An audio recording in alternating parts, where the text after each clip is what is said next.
Deus maravilhoso, esse Deus tão perfeito, esse Deus justo. Quero agradecer a Deus por mais esse dia de vida e por ter a oportunidade de estar aqui ouvindo a palavra de Deus. Essa palavra que é tão importante para transformar nossas vidas, para nos educar.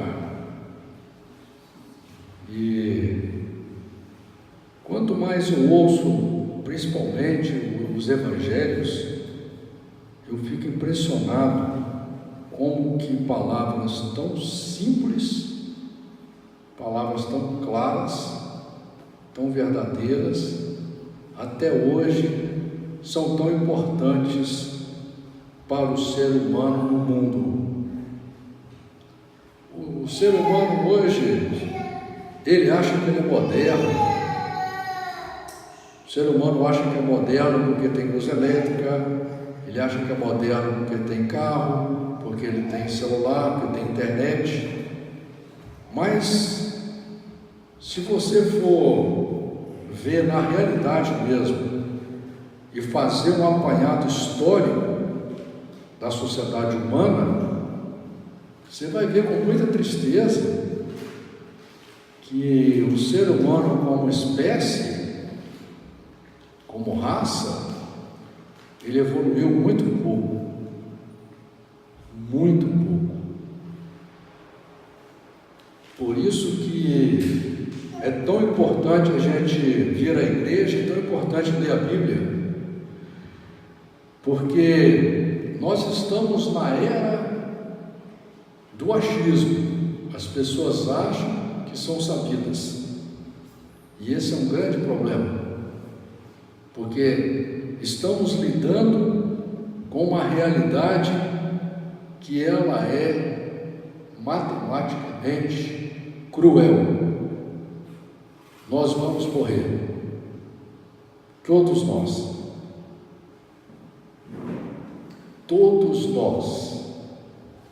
e não sabemos nem o dia e nem a hora, o que é pior ainda. Todo mundo fica achando que só vai morrer daqui a 200 anos, mas ninguém sabe o dia e a hora.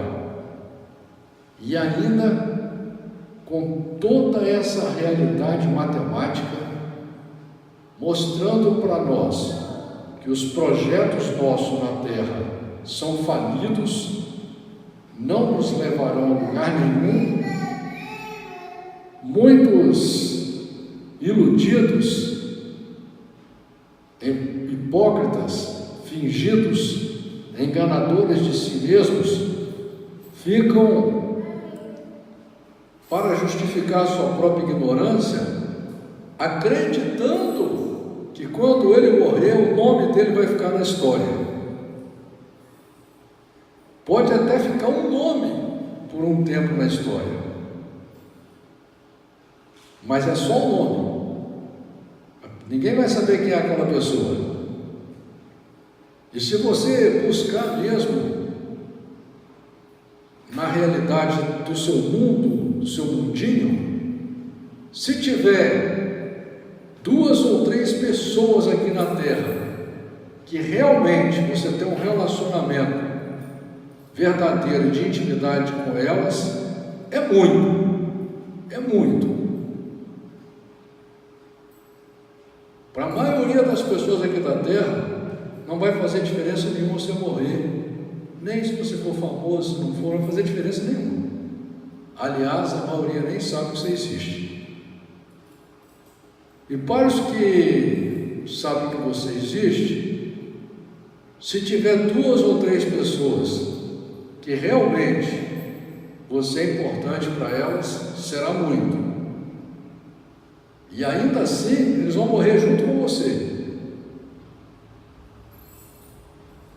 O projeto da Terra é falido.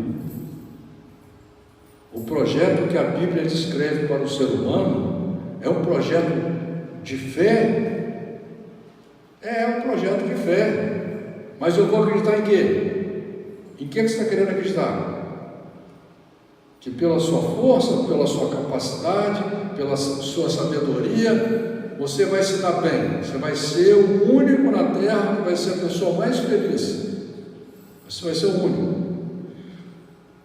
E você vai ser aquele tolo que vai achar que dinheiro é que dá felicidade, ou poder, ou fama, que dá felicidade. Sem amar a Deus, sem ter Deus dentro do nosso coração, sem a luz de Deus, permaneceremos na escuridão. Sabe o que é a escuridão? A escuridão é a ausência de luz. Sabe o que é a falta de esperança? Sabe o que é a tristeza verdadeira?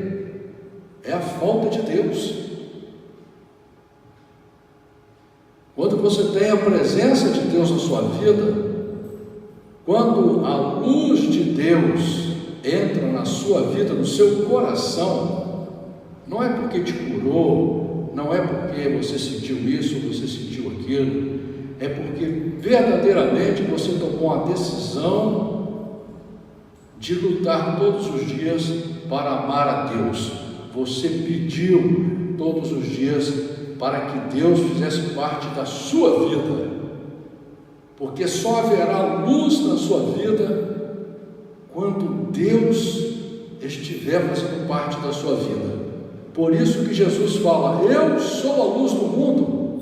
Sem Jesus você viverá na escuridão. Você vai passar pelo mundo apenas. Um filmezinho, uma novelazinha será a sua vida, uma sériezinha que acabará e será jogada ao esquecimento.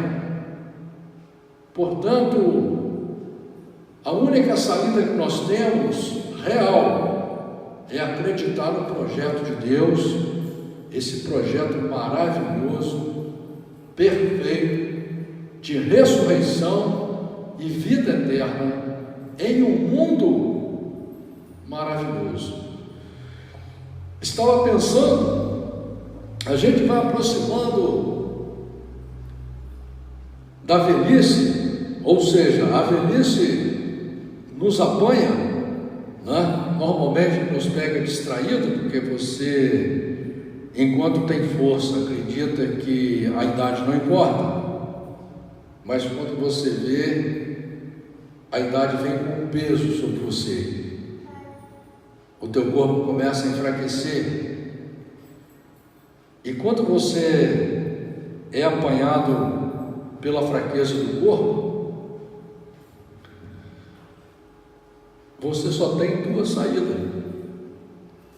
ou você se conforma que você não é nada mesmo, porque já que o teu corpo está indo para um caminho que perderá toda a força, você não poderá usar ele para mais nada. E nós esquecemos muitas vezes que o corpo é apenas um veículo, só isso. É como um carro. Você compra um carro, enquanto ele está novo, é uma beleza. Ele começa a ficar velho e começa a dar problema. Só que nós somos seres tão miseráveis, mas tão miseráveis, que apesar de sermos o único ser no planeta Terra que tem raciocínio lógico, nós conseguimos entrar dentro de um carro, fazer uma viagem de 1000 quilômetros, controlando plenamente esse carro. Se der uma tempestade no meio do caminho, a gente controla o carro, acelera menos, freia mais, fica mais atento. Você está numa viagem, de repente você está numa serra, começa uma tempestade, aquela tempestade terrível, você não pega e fala assim, não, agora eu vou jogar o carro no buraco. Você não faz isso. Você faz isso? Você não faz. Ou então, de repente, te dá uma pressa terrível, você fala, bom, já que eu estou nessa serra, as curvas são muito fechadas, eu agora estou com pressa, eu vou acelerar todo o meu carro. Você não faz isso.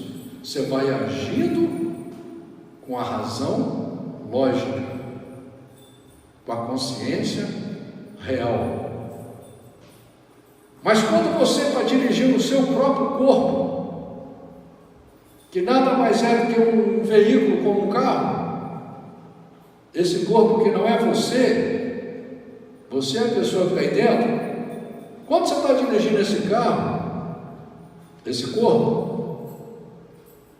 você fica irracional, você se torna ridículo.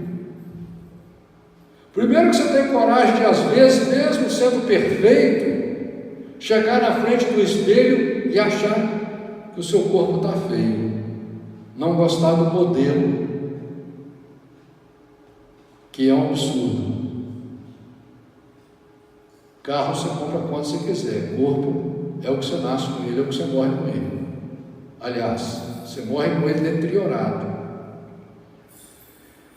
Mas a gente chega ao ridículo de perder a noção de realidade, de sabedoria, achando que somos sábios, achando que somos o máximo. Mas se chegar em casa, a pessoa que você ama, a pessoa mais importante da sua vida, a mãe dos seus filhos, falar uma palavrinha, não estou falando de tempestade não, estou falando de 2, 3 pingos de chuva, uma palavrinha que você não agrada, você já joga o carro para o buraco. Como diz aquele ditado popular, você já perde a estribeira, você já se descontrola, e isso é ridículo, porque quando é nos assuntos mais importantes da nossa vida, que são os relacionamentos sentimentais, porque não há nada mais importante na vida do que o relacionamento de amor. Amor de pai para filho, amor de filho para pai, amor de marido para mulher, de namorado para namorada, de amigo verdadeiro para amigo verdadeiro. Não há nada mais importante que isso na vida. Isso independe de dinheiro, de beleza, de fama, de poder. Que é claro que o poderoso, o famoso rico, ele está cheio de amigos. A própria Bíblia diz que o pobre, ninguém quer ser amigo do pobre. Mas ainda aquele pobre simpático, aquele pobre legal, aquele pobre do bem, aquele pobre cristão, ele sempre vai ter alguém que vai amá-lo pela sua qualidade. Não é? Mas quando se trata do mais importante,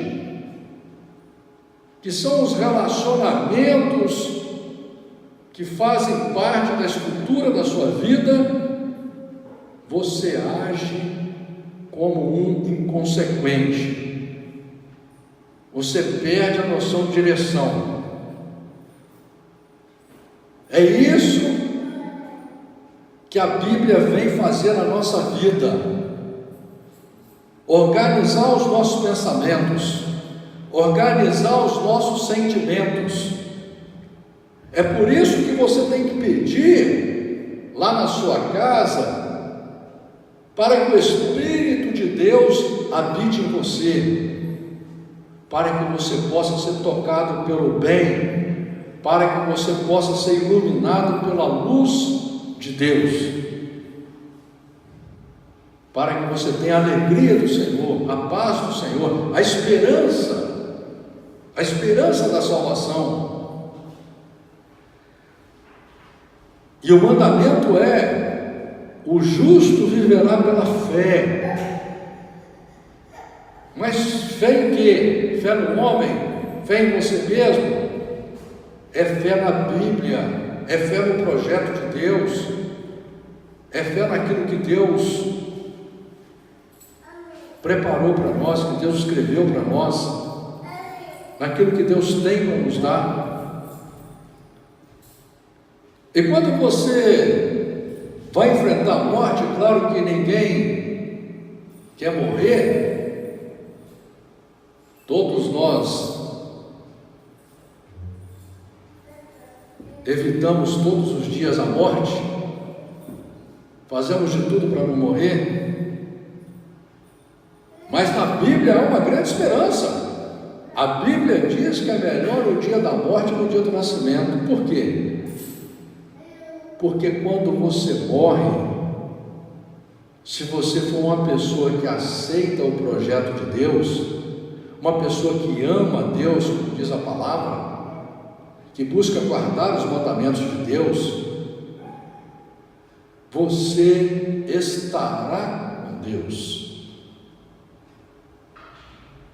Ainda que você possa ser julgado por Deus, mas você terá um julgamento justo, um julgamento decente, e Deus não te julgará pela sua beleza, pelo seu sobrenome, pela sua cor, pelo seu poder, pela sua capacidade. Não, Deus te julgará pelo desejo que você terá de fazer o bem, o desejo que você terá de amar de verdade, de andar reto, de andar certo, que no céu não haverá corrupção, nem a do corpo, nem a do corpo.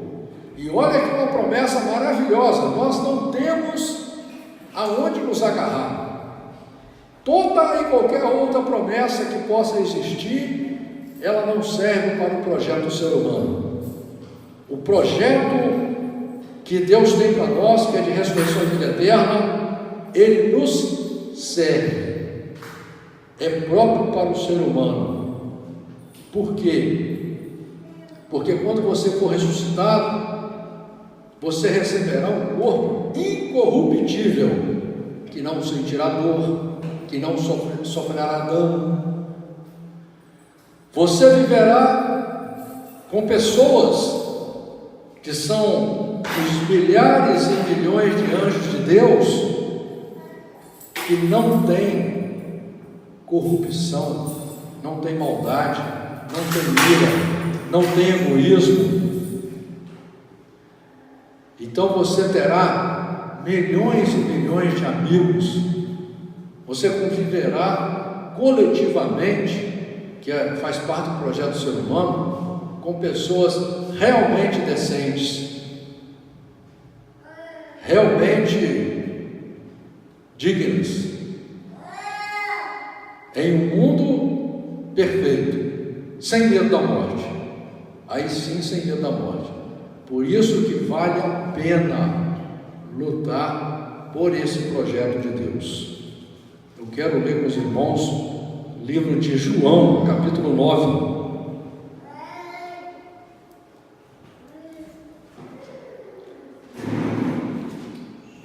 E diz a palavra do Senhor assim: E passando Jesus, viu um homem cego de nascença.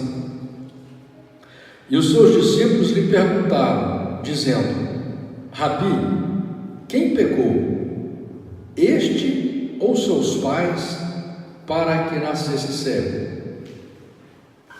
Essa pergunta, muitas pessoas podem não entender por que os discípulos fizeram essa pergunta, mas como eles conheciam a Bíblia, eles estavam se baseando no que você vai ver escrito lá no livro de Êxodo, capítulo 20, versículo 5, sobre as maldições hereditárias. E Jesus respondeu: nem ele pecou, nem seus pais, mas foi assim para que se manifestem nele as obras de Deus. Convém que eu faça as obras daquele que me enviou, enquanto é dia.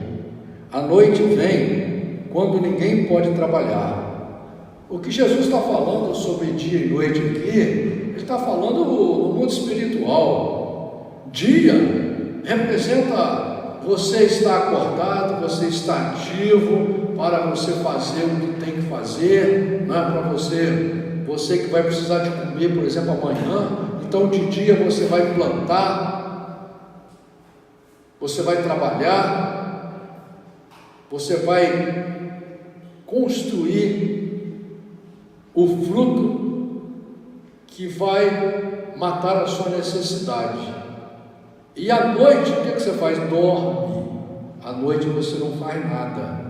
Por isso que Jesus está falando, aproveita enquanto é dia, aproveita enquanto você está vivo, aproveita enquanto você tem força, aproveita enquanto está tudo bem, faça aliança com Deus, abra seu coração, busque a Deus, entregue a sua vida para Deus, lute, porque chegará a hora, e você não sabe qual, que você estará dormindo, estará morto. E aí você não pode fazer mais nada. Enquanto estou no mundo, sou a luz do mundo.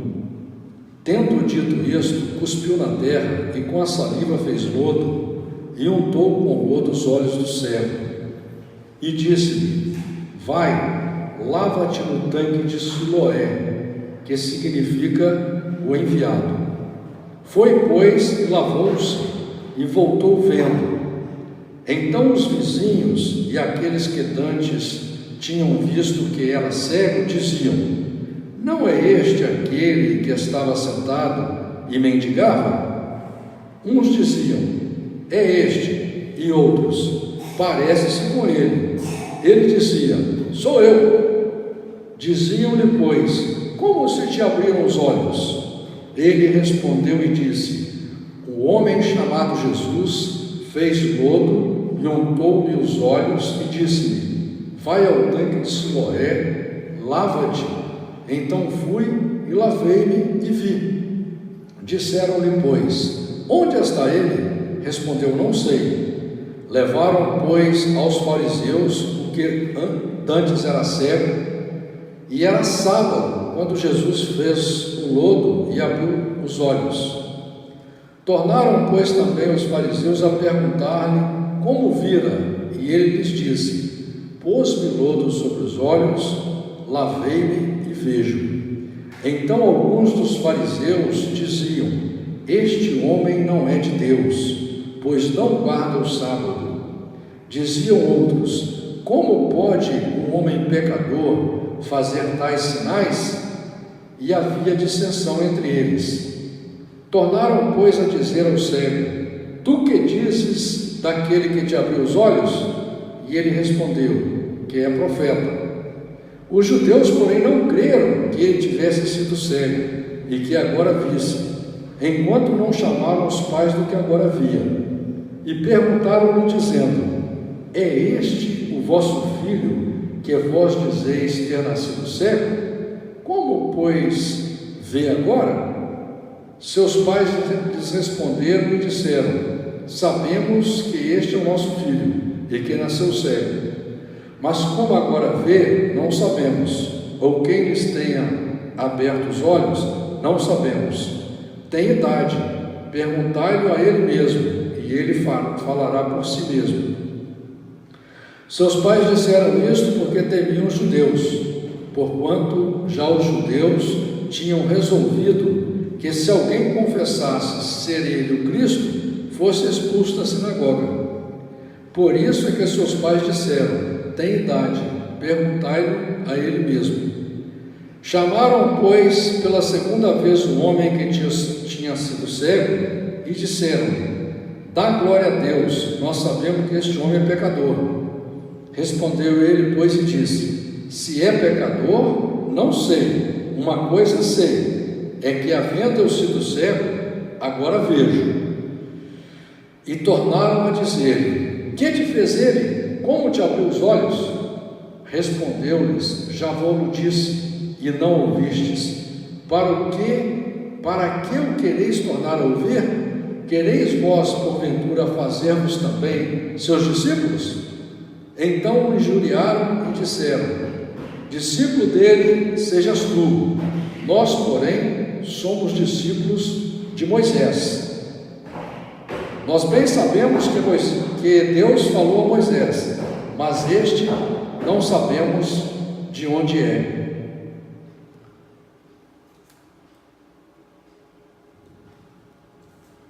Irmãos, quero fazer um comentário aqui, muito interessante, porque o que nós vemos aqui é um feito que nem o diabo, nem um espírita, nem um milagreiro, nem um santo de barro, de pedra, de ouro, nem um Deus do Egito, de Roma, pode curar um cego de nascença.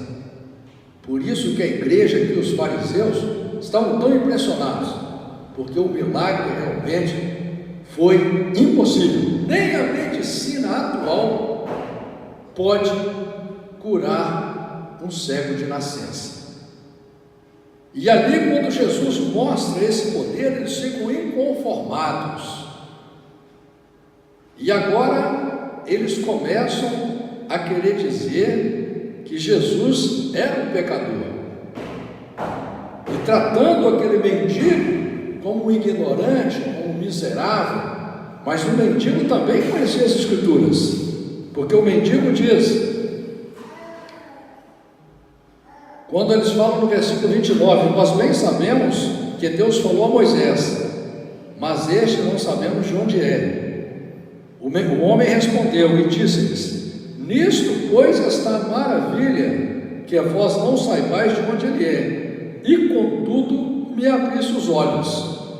Ora, nós sabemos que Deus não ouve a pecadores, mas se alguém é temente a Deus e faz a sua vontade, a esse ouve.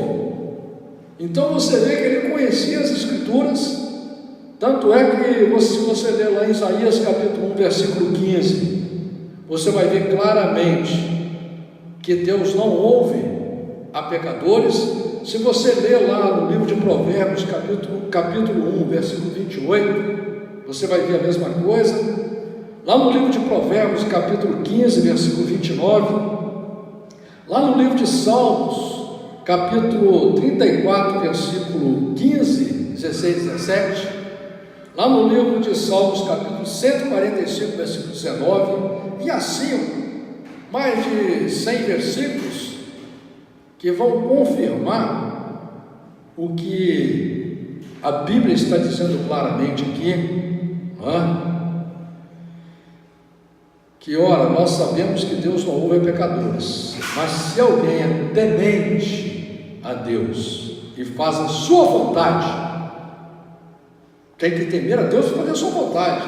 Não adianta só dizer de boca que teme a Deus, eu amo a Deus, mas não lê a Bíblia, e quando lê a Bíblia quer fazer como esses fariseus aqui, que conheciam a Bíblia, mas não aceitavam as palavras de Jesus, sendo que Jesus falava de acordo com a Bíblia.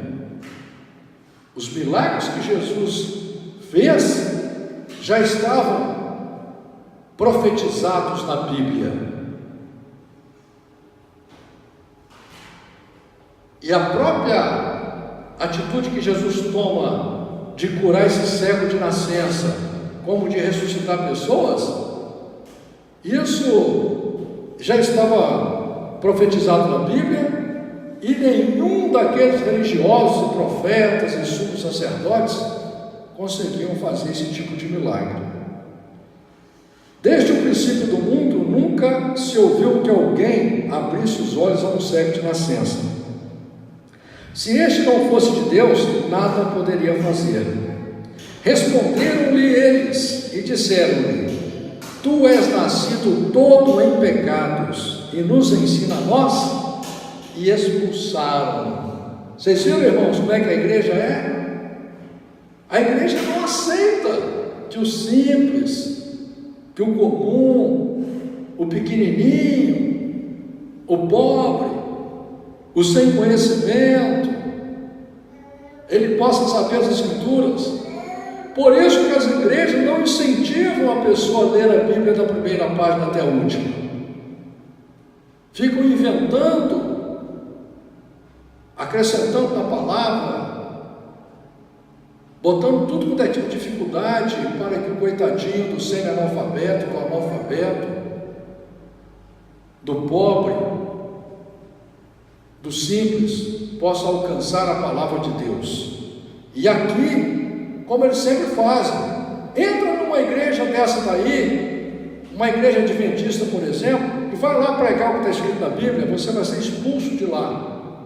Porque Jesus curou esse cego no sábado. E aqui eles condenam Jesus porque ele curou um cego de nascença no sábado. Aí eu fico perguntando, quer dizer que o adventista, para ele é mais importante o sábado do que curar um cego de nascença? E no sábado eles não comem nada também. Alguém deve fazer a comida deles, né? Ou será que eles chamam os pecadores para a casa deles para fazer comida? Eles são santos demais e não podem fazer nada no sábado. Então essa religião, a falsa religião, por isso que Jesus aqui mostra claramente que não podemos andar atrás de homens, não podemos andar atrás de religiosos. Por isso que Jesus fala: eu sou a porta, eu sou a luz, eu sou o caminho. Nós temos que andar atrás de Jesus e é pela palavra dele. Jesus ouviu que o tinham expulsado e, encontrando-o, disse-lhe: crês tu no Filho de Deus?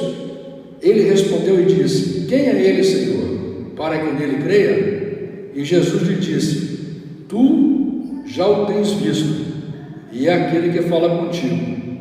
E ele disse: creio, Senhor, e o adorou. E disse-lhe Jesus: eu vim a este mundo para juízo, a fim de que os que não veem, vejam, e os que vejam, sejam cegos. Aqui Jesus está usando uma parábola, está falando no sentido espiritual. Ele está falando com a igreja, porque a igreja acha que enxerga, tem gente que acha que é sabido pra caramba, tem gente que acha que é religioso pra caramba, que faz tudo para Deus, compra com dinheiro a igreja, faz a obra, faz sacrifício, mas é cego espiritualmente. E quando a pessoa tem um encontro com Jesus, que ela deixa a presença de Jesus, a palavra de Jesus entrar na vida dela, aí sim ela começa a enxergar. Quando a luz de Deus começa a entrar nela, ela começa a enxergar. Por isso que ele diz aqui: e os que veem sejam cegos. E aqueles dos fariseus que estavam com ele, ouvindo isso, disseram-lhe: também nós somos cegos? Disse-lhe Jesus: se fosseis cegos, não terias pecado, mas como agora dizeis: vemos, por isso o vosso pecado permanece. Entendeu que Jesus está deixando claro aqui? Você que é religioso, você que fica batendo no peito e se achando melhor do que os outros, mas conhece a Bíblia, a mesma Bíblia que eu tenho é a mesma que você tem. E você acrescenta conversinha de pastor, conversinha de padre na sua Bíblia, você diminui da palavra, você contamina a palavra, você usa antônimos em cima da palavra de Deus, usa revistinhas de homem para contaminar a palavra de Deus. Você conhece a palavra, então você enxerga. Por isso que o seu pecado é maior, porque você tem uma Bíblia na mão, conhece ela, conhece a verdade e não anda conforme a palavra de Deus. Você é um seguidor de homens, você é um seguidor de você mesmo, você criou o seu próprio Deus, a sua igreja criou um Deus para você e você criou o seu próprio Deus. Você não anda atrás da verdade de Jesus, você não anda atrás de Jesus, você não serve a Jesus, você serve a você e aos homens. Não se iluda, você vai ser julgado pela palavra. Não há como enganar a Deus. Você pode viver enganando você a sua vida inteira, mas enganar a Deus é impossível. Portanto, como dizia João, o Batista, arrependei-vos e procure nascer de novo pela palavra de Deus. Amém?